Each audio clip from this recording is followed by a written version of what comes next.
പാഠം 913. താൻ കുഴിച്ച കുഴിയിൽ.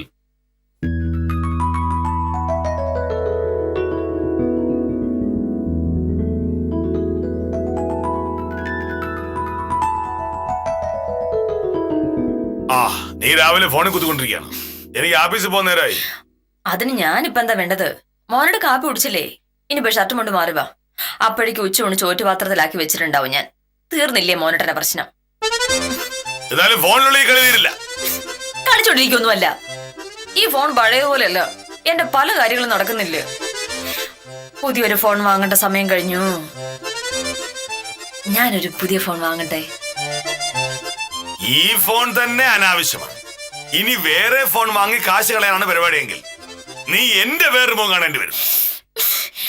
ഈ കാലത്ത് നോക്ക്, ഈ കാലത്ത് സകല ആവശ്യങ്ങൾ നടക്കുന്ന ഈ ഫോൺ വഴിയാണ്. പുതിയ മോഡൽ ഫോൺ ഇല്ലെങ്കിൽ ഒരു കാര്യം നടക്കൂല. ഞാൻ ഒരു വില്ലേജ് ഓഫീസറാണ്. ഈ വില്ലേജിലെ മുഴുവൻ പ്രധാനപ്പെട്ട കാര്യങ്ങൾ നടത്തുന്നത് ഞാനാണ്. എന്നിട്ടും എനിക്ക് മൊബൈൽ ഫോണിലല്ലോ. ആമേ, നിങ്ങളൊക്കെ ഈ ഫോണിനെ ആശ്രയിച്ച് ഒടുവിൽ നിങ്ങളെയൊക്കെ ഒന്നിനും കൊള്ളാതാവും. ഈ ഫോണൊക്കെ ഉപേക്ഷിച്ച് നമ്മുടെ കാര്യം നമ്മളായിട്ട് നടത്താണ് നല്ലത്. അപ്പൊ പുതിയ ഫോൺ വാങ്ങാൻ മോഹനോട് സമ്മതിക്കില്ല? നിനക്ക് ഒരു പുതിയ ഫോണിന്റെ ആവശ്യമുണ്ട് എന്ന് എനിക്ക് ബോധ്യപ്പെട്ടാൽ ഞാൻ സമ്മതിക്കാം. അതുവരെ നിനക്ക് ഉപയോഗിക്കാൻ ഇവിടെ ഒരു ലാൻഡ് ഫോൺ ഉണ്ടല്ലോ. ഒരു ലാൻഡ് ഫോൺ ഉള്ള വീട്ടിൽ ഇത്തരം ഫോണുകൾ ധൂർത്താണ്. ഇത് മോനോട് പറയുന്നല്ലേ? എന്റെ അനുഭവമാണ് ഞാൻ പറയുന്നത്. മറിച്ച് തെളിയിച്ചാൽ നീ പറയുന്നത് പോലെ ഞാൻ ചെയ്യാം. അല്ല,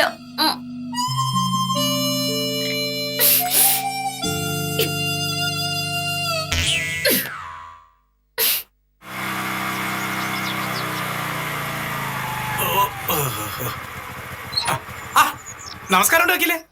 സാറില്ലേ വക്കീലേ? ആ ഉണ്ട്. ആഫീസ് പോകാൻ റെഡിയാവണം. അത്യാവശ്യമായിട്ട് എനിക്ക് സാറിനെ കാണേണ്ട ഒരു കാര്യം ഉണ്ടായിരുന്നു.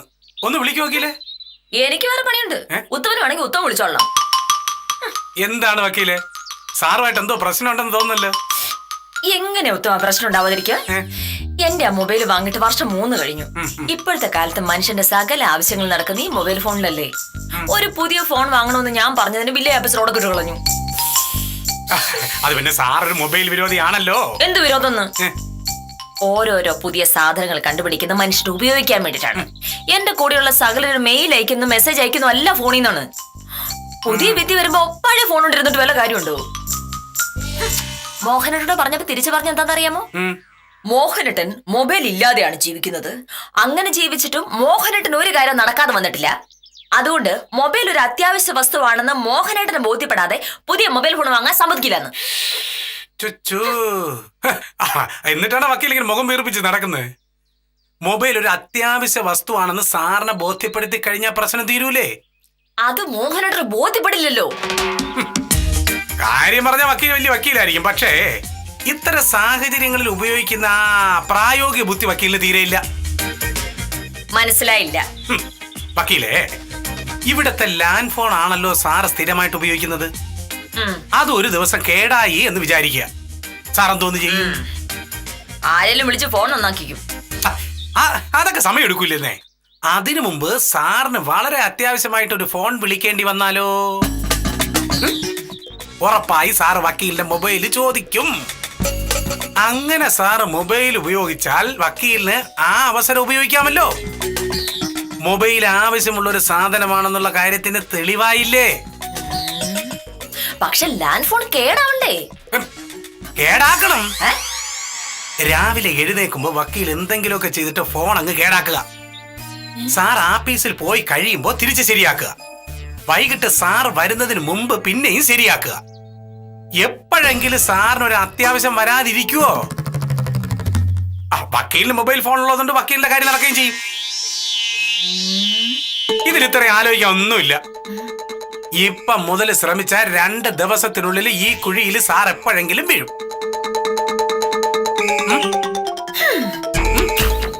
ഉത്തമൻ ഞാൻ വിചാരിച്ച പോലല്ല കേട്ടോ.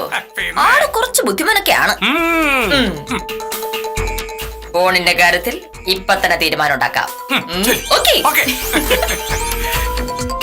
ഇത്ര ഇത്രയും നിസ്സാര കാര്യങ്ങൾ വരെ ഞാൻ പറഞ്ഞു കൊടുക്കണോന്ന് വെച്ചാ കഷ്ടം. വക്കീലായിട്ടൊന്നും ഒരു കാര്യമില്ല, ബുദ്ധി വേണം, ബുദ്ധി. അച്ചോ. സാറേ,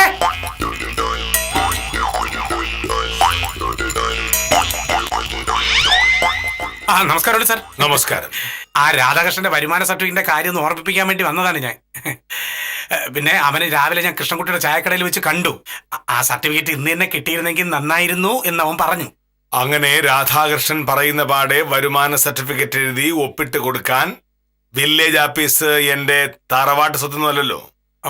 ആവശ്യമായ കാര്യങ്ങൾ അന്വേഷിച്ച് ബോധ്യപ്പെട്ടതിന് ശേഷം മാത്രമേ ഞാൻ സർട്ടിഫിക്കറ്റ് കൊടുക്കൂ. ഉത്തമന് മറ്റെന്തെങ്കിലും പറയാനുണ്ടോ? ഇല്ല സാർ, ഇല്ല. പിന്നെ സാറേ, ആ കുന്നുംപുറത്തെ കേശവൻകുട്ടി സാറും തമ്മിൽ എന്താണ് പ്രശ്നം?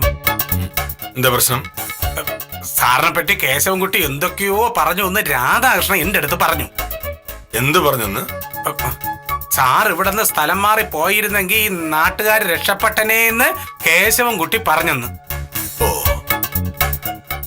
കേശവൻകുട്ടി ഒരു പോക്കുവരവൻ അപേക്ഷ തന്നിരുന്നു. മുന്നാധാരത്തിന്റെ പകർപ്പും കൂടി കൊണ്ടുവരാതെ പോക്കുവരവ് നടക്കില്ല എന്ന് ഞാൻ പറഞ്ഞു. ഞാൻ ചോദിച്ച കടലാസൊക്കെ ശരിയാക്കാമെന്ന് പറഞ്ഞിട്ടാണല്ലോ കേശവൻകുട്ടി പോയത്. ഓ, അപ്പൊ അതാണ് സംഭവം. അവന് ഭയങ്കര ദേഷ്യമുണ്ട്. സാറിനെ വണ്ടി ഇടിച്ച് സാറിന്റെ കയ്യും കാലും ഒടിഞ്ഞ് ആശുപത്രി കിടക്കാൻ വേണ്ടി ഗുരുവായൂർ തുലാഭാരത്തിന് നേർന്നിരിക്കുകയാണ് കേശവൻകുട്ടി.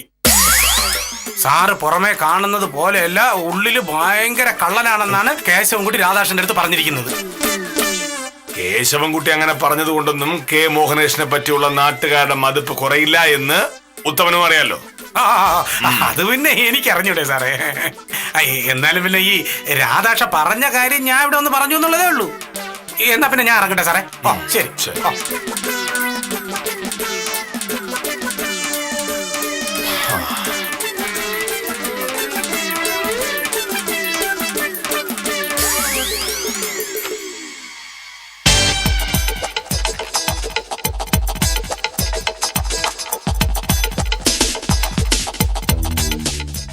ചുറ്റുപാത്രം ബാഗ് വെച്ചേക്ക്.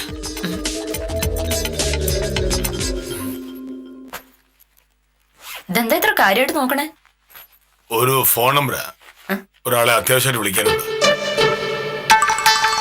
അല്ല, മണി 9:30 കഴിഞ്ഞില്ലേ? ഫോൺ വിളിച്ചോണ്ടിരുന്നാ മതിയോ? ആഫീസിൽ പോണ്ടേ? ഇതരുത്, ഫോൺ വിളിക്കാനവരെ വിളിക്കാതിരിക്കാൻ പറ്റുമോ? കിട്ടി.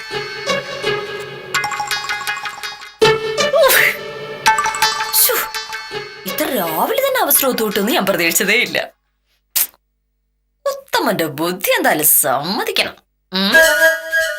70 34 87 22 71.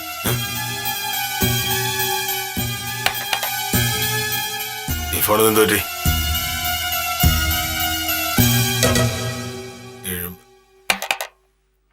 ഇതിനെന്തോ കുഴപ്പമുണ്ടല്ലോ. എന്ത് പറ്റി?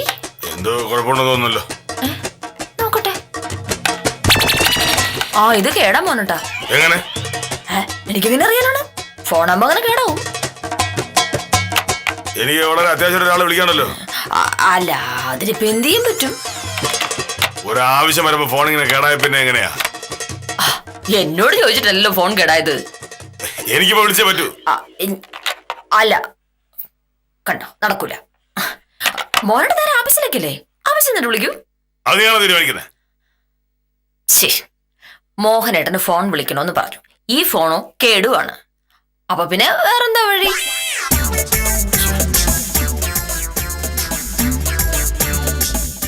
നിന്റെ മൊബൈൽ എന്താ? മൊബൈൽ മോഹനേട്ടൻ ഉപയോഗിക്കൂ? ഒരു അത്യാവശ്യം വന്നിട്ടല്ലേ? അല്ലെങ്കിൽ ഞാൻ ഈ ഫോണെ ഉപയോഗിക്കൂ. ഫോണൊക്കെ തരാം, പക്ഷെ ഒരു വ്യവസ്ഥ. മൊബൈൽ അത്യാവശ്യത്തിന് ഉപകരിക്കുന്ന ഒരു ഉപകരണമാണെന്ന് മോഹനേട്ടൻ സമ്മതിക്കണം. സമ്മതിക്കോ? സമ്മതിച്ച ഞാൻ അപ്പം മൊബൈൽ തരും. മൊബൈൽ ഒരാവശ്യ വസ്തുവാണെന്ന് മോഹനേട്ടൻ സമ്മതിച്ച സ്ഥിതിക്ക് ഇനി എനിക്ക് പുതിയ ഫോൺ വാങ്ങാം. മോഹനേട്ടൻ വാക്ക് പറഞ്ഞ വാക്കാണേ. ഫോൺ തരാം. വാ.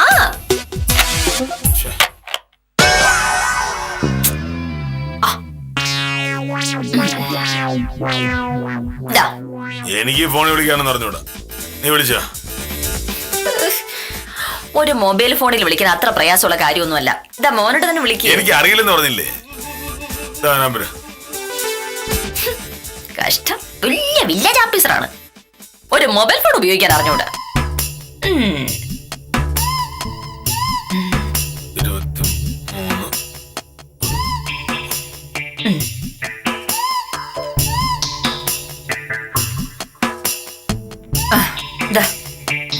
ആ, പിന്നൊരു കാര്യം, പറഞ്ഞ വാക്ക് മാറ്റാൻ പാടില്ല. പുതിയ ഫോൺ വാങ്ങിയാൽ വഴക്കിന് വരരുത്. ഇല്ലെന്നൊരിക്കൽ പറഞ്ഞല്ലോ. കെ മോഹനേഷ് സാർ ഒരു വാക്ക് പറഞ്ഞാൽ വാക്കാണ്. ഇതാ ഇറങ്ങു പോകുന്നുണ്ട്. ഇതാ പിടിക്ക്, കൈക്കെന്താ? ഹലോ. ആ കേശവൻകുട്ടിയല്ലേ? അതെ. ഞാൻ കെ മോഹനേഷ് സാറാണ്, വില്ലേജ് ഓഫീസർ. നമസ്കാരം സാർ. കേശവൻകുട്ടി ഒരു പോക്കുവരവുള്ള അപേക്ഷ വില്ലേജ് ഓഫീസിൽ കൊണ്ട് തന്നായിരുന്നല്ലേ? ചില നിയമപ്രശ്നങ്ങൾ ഉള്ളതിനാൽ അത് ചെയ്തു തരാൻ പറ്റില്ല ഞാൻ പറയുകയും ചെയ്തു. ശരിയല്ലേ കേശവൻകുട്ടി? അതെ സാർ. ഞാൻ പറഞ്ഞതൊക്കെ ന്യായമാണ് എന്ന് കേശവൻകുട്ടിക്ക് മനസ്സിലായതല്ലേ? അതെ സാറേ. എന്നിട്ടാണോ വഴിയിൽ കാണുന്നവരോടൊക്കെ എന്നെ പറ്റി അനാവശ്യങ്ങൾ പറഞ്ഞു നടക്കുന്നത്? ഞാൻ ഇവിടുന്ന് സ്ഥലം മാറി പോവുകയോ എന്നെ വണ്ടി ഇടിച്ച് കയ്യും കാലും ഒടിഞ്ഞ് ആശുപത്രിയിൽ കിടക്കുകയോ ചെയ്യുകയാണെങ്കിൽ ഗുരുവായൂർക്ക് പോയി തുലാഭാരം നടത്താമെന്ന് കേശവൻകുട്ടി പറഞ്ഞതായി ഞാൻ അറിഞ്ഞു. അല്ല സാർ, കേശവൻകുട്ടിയുടെ ആ മുഖം കയ്യിലിരിക്കുകയുള്ളൂ. ഇനിയും എന്നെ പറ്റി ഇത്തരത്തിൽ എന്തെങ്കിലുമൊക്കെ പറഞ്ഞാൽ കേശവൻകുട്ടിയുടെ കാരണക്കുട്ടി അടിച്ചു പൊളി. Hello sir. എന്റെ സ്വഭാവം കേശവൻകുട്ടിക്ക് അറിയില്ല. ചവിട്ടി നട്ടലൊടിച്ച് മണ്ണെണ്ണ ഒഴിച്ച് കത്തിച്ച് വാഴയ്ക്ക് വളവിട്ടുള്ള ഞാൻ. മനസ്സിലായോ?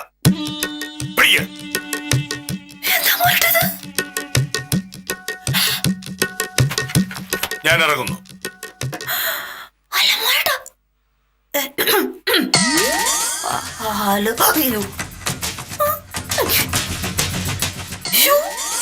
ഈ മനുഷ്യനെ എന്തൊക്കെയാണ് വിളിച്ചു പറഞ്ഞത്? അയ്യോ,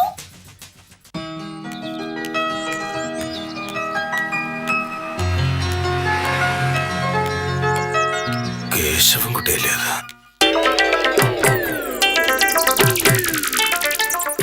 ഈശ്വര,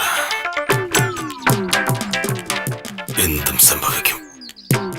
സാർ, ഞാൻ സാറിനെ കാണാൻ വീട്ടിലേക്ക് വരികയായിരുന്നു. എന്തിനാണ്? സാറിനെ തെറ്റിദ്ധരിച്ചിരിക്കുക. ഞാൻ സാറിനെ കുറിച്ച് ഒരാളോട് ഒന്നും പറയില്ല.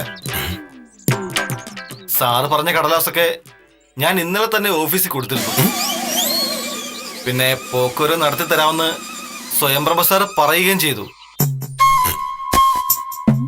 പിന്നെ ഞാൻ എന്തിനാ സാറിനെ കുറിച്ച് അനാവശ്യം പറയുന്നേ? ഇതാ രാധാകൃഷ്ണൻ പറഞ്ഞുണ്ടാക്കിയതായിരിക്കും സാറേ. ഞാനും രാധാകൃഷ്ണനും തമ്മിൽ ഇന്നലെ ഒരു വഴക്കുണ്ടായി. അപ്പൊ അതാണ് കാര്യം. ഫോൺ വിളിച്ചപ്പോ സാറാണെന്ന് ഞാൻ പ്രതീക്ഷിച്ചില്ല. ഞാൻ തന്നെ അല്ലല്ലോ. പക്ഷേ സാറാണെന്ന് പറഞ്ഞപ്പോ വിശ്വസിക്കാതിരിക്കാൻ പറ്റുമോ? എന്നാലും സാറിനെ പോലെ ഒരാള് ഇങ്ങനെ സംസാരിക്കുന്നു ഞാൻ കരുതിയില്ല. അതിനെ ഞാൻ എന്താ? സാറല്ലേ വിളിച്ചത്? ഓ, അപ്പൊ അതാണ് കാര്യം. സാറല്ല വിളിച്ചത്. ആ നമ്പർ കണ്ടപ്പോഴേ ഞാൻ വിചാരിച്ചതാ. സാർ എന്നോട് ക്ഷമിക്കണം. എന്തിന്? ഏതോ മിമിക്രിക്കാരൻ എന്നെ വിളിച്ച് സാറിന്റെ ശബ്ദത്തിൽ ചീത്ത വിളിച്ചു. ഒരു നിമിഷം ഞാൻ സാറിനെ തെറ്റിദ്ധരിച്ചു. സാർ എനിക്ക് മാപ്പ് തരണം. സാരമില്ല. അപ്പൊ ശരി. കേരളത്തിൽ മിമിക്രിക്കാരുള്ളത് എത്ര നന്നായി.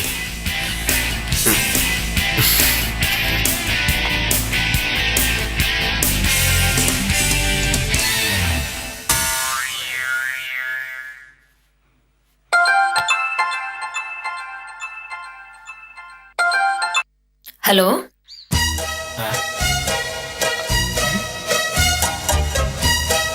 ഹലോ, ആരാണ്?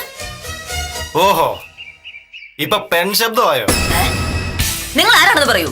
നീ എന്താ പേടിപ്പിക്കുന്നോ? മര്യാദക്ക് ജീവിക്കുന്നവരെ വിളിച്ച് ചീത്ത പറഞ്ഞിട്ട് ഇപ്പൊ ശബ്ദം മാറ്റി സംസാരിച്ച് എന്നെ പറ്റിക്കാന്ന് കരുതിയോ? ശബ്ദം മാറ്റിയോ? എടാ അലവലാതി, ഏ? നീ ഇങ്ങോട്ട് വിളിച്ച നമ്പറിലേക്ക് തന്നെയാണ് ഞാൻ തിരിച്ചു വിളിക്കുന്നത്. ഇങ്ങോട്ട് വിളിച്ചു? ഇതേത് നമ്പർ? ആദ്യം നീ വില്ലേജ് ഓഫീസർ മോഹനേഷ സാറിന്റെ ശബ്ദത്തിൽ സംസാരിച്ച് എന്നെ ചീത്ത വിളിച്ചു. ഇപ്പൊ നീ പെൺ ശബ്ദത്തിൽ സംസാരിക്കുന്നു. എടാ നിനക്ക് മൊത്തം എത്ര ശബ്ദം ഉണ്ടോ അലവലാതി?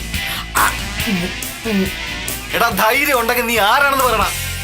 ഞാൻ നിങ്ങൾ അല്ലാതെ ഫോൺ വിളിച്ച് ചീത്ത വിളിക്കാൻ ആർക്കും കഴിയും. നീ ആരെന്ന് പറഞ്ഞ നിന്റെ വീട്ടിൽ വന്ന് പല്ലടിച്ച് താഴെയിടും ഞാൻ. മനസ്സിലാടാ നിനക്ക്? നിങ്ങൾ ആരോടാണ് സംസാരിക്കുന്ന അറിയാമോ? ആരായാലും എനിക്ക് പുല്ല. എന്നെയും ആ പാവ മോഹനേഷ സാറിനെയും തമ്മി തല്ലിച്ച് കേമനാകാന്ന് നീ കരുതിയിട്ടുണ്ടെങ്കിൽ അത് വെറുതെയാ. ഹലോ ഹലോ ഹലോ,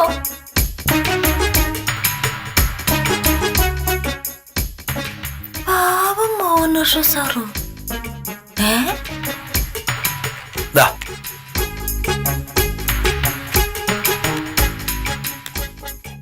സ്വയം പ്രഭേ,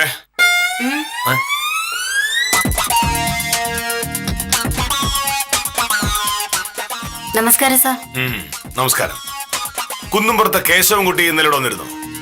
ഉവ്വ് സാർ, വൈകിട്ട് ഒരു 4 മണിയോടെ വന്നത്. സാറ് പറഞ്ഞ കടലാസെല്ലാം കൊണ്ടുവന്ന് തന്നു. ഈശ്വരാ, എന്താ സാർ? ഒന്നുമില്ല.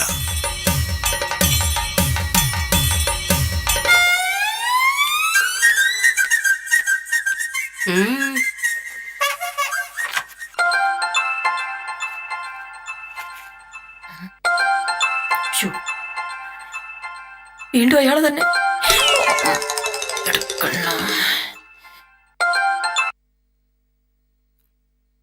ഹലോ ഹലോ, എന്താ മിണ്ടാത്തെ? രാവിലെ വിളിച്ചപ്പോ നിനക്ക് വലിയ അഹങ്കാരമായിരുന്നല്ലോ. എന്നെ മോഹനേഷ സാറിനെ തമ്മിൽ തെറ്റിക്കാൻ നോക്കിയിട്ട് നടക്കാതെ വന്നപ്പോ നിന്റെ നാവ് ഇറങ്ങിപ്പോടാ അലവലാതി. നിങ്ങൾക്ക് എന്നെ അറിഞ്ഞൂടാ. എന്റെ ഫോണിലേക്ക് വിളിച്ച് അനാവശ്യം പറഞ്ഞിട്ടുണ്ടെങ്കിൽ താൻ അകത്തു പോവും. പിന്നെ എന്നാ പിന്നെ കേസ് കൊടുക്ക്. നീ എന്റെ ഫോണിലേക്ക് വിളിച്ചതിന്റെ കാര്യവും പോലീസ് കണ്ടുപിടിക്കുമല്ലോ. ആദ്യം വിളിച്ചത് നീയല്ലേ? ഞാനല്ല, ഞാൻ നിങ്ങളുടെ ഫോണിലേക്ക് വിളിച്ചിട്ടില്ല. എന്റെ പേര് സത്യഭാമ. ഞാൻ വില്ലേജ് ഓഫീസർ മോഹനകൃഷ്ണ സാറിന്റെ ഭാര്യയാണ്. അടുത്ത അടവ്. ഇങ്ങനെ ഓരോ പേര് മാറ്റി പറയുന്നുണ്ടെന്നും ഒരു കാര്യമില്ല. നിന്നെ ഞാൻ വിടില്ല. ഓരോ അരമണിക്കൂറിൽ ഞാൻ വിളിക്കും, രാത്രിയിലും വിളിക്കും. നോക്കിക്കോ. ഹലോ, ഇതൊരു കുരിശല്ലോ.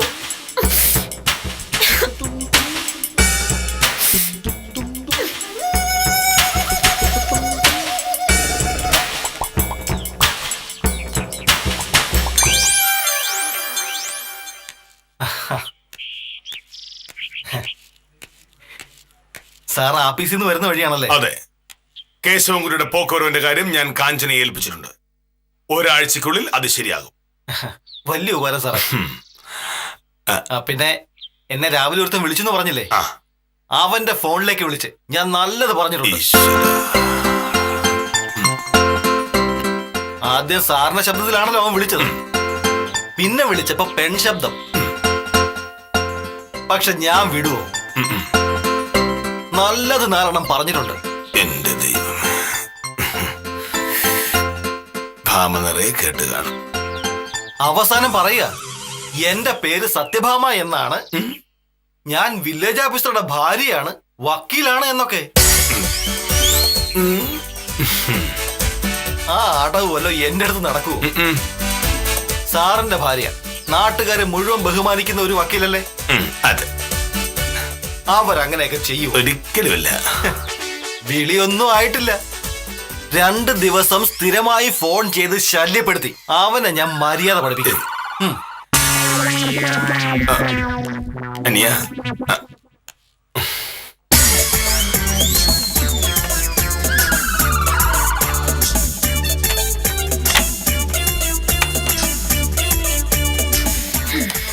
ഭാമേ.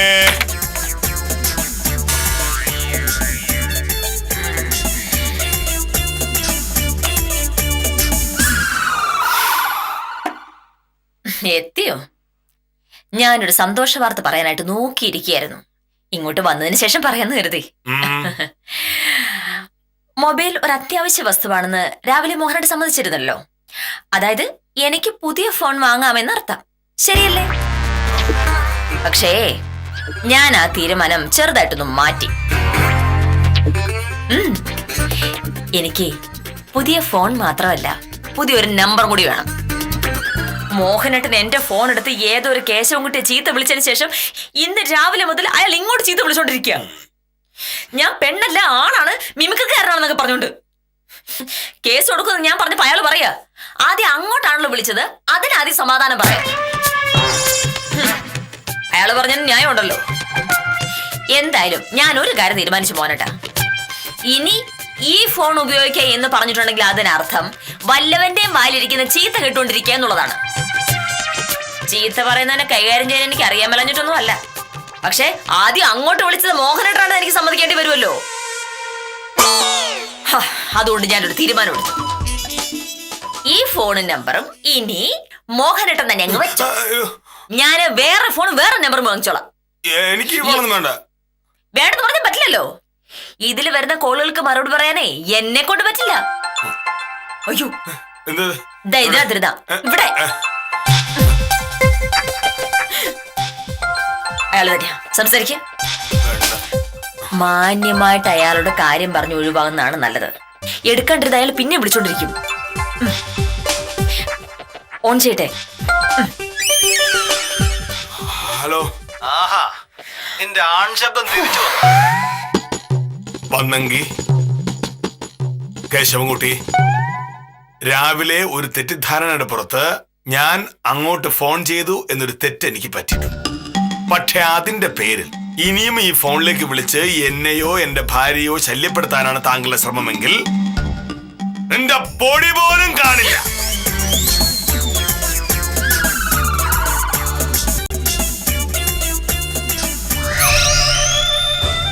മതി മതി.